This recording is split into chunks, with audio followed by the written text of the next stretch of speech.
প্রিয় দর্শক, আসসালামু আলাইকুম রহমতুল্লাহি বারকাত।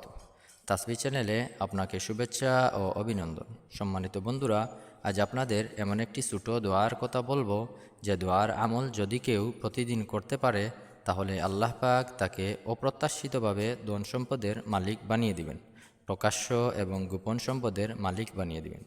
আল্লামা ইবনে তাইমিয়া রহমতুল্লাহি আলাইহি উনার কিতাবের মধ্যে লিখেন, যদি কেউ এই আমলটি প্রতিদিন করতে পারে, তাহলে আল্লাহ পাক তাকে গুপ্তধনের মালিক বানিয়ে দিবেন।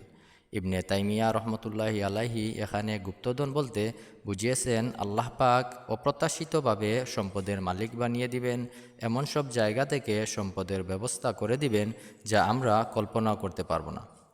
চলুন দোয়াটি সম্পর্কে জেনে নেওয়া যাক। কেউ যদি ফজরের সুন্নত শেষ করে ফরজ নামাজের পূর্বে 40 বার পরে ইয়া হাইয়ু ইয়া কাইয়ুম লা ইলাহা ইল্লা আনতা বিরহমাতিকা আস্তাগিস, যেদিন থেকে আমলটি শুরু করবেন সেদিন থেকে ফল পাওয়া শুরু হবে ইনশাআল্লাহ। বন্ধুরা, প্রতিদিন এরকম ভিডিও পেতে তাসবিহ চ্যানেলকে অবশ্যই সাবস্ক্রাইব করে পাশে থাকবেন। ভিডিওটি লাইক এবং কমেন্ট করবেন, আপনার বন্ধুদের সাথে শেয়ার করবেন। দেখা হবে পরবর্তী ভিডিও নিয়ে। আসসালামু আলাইকুম।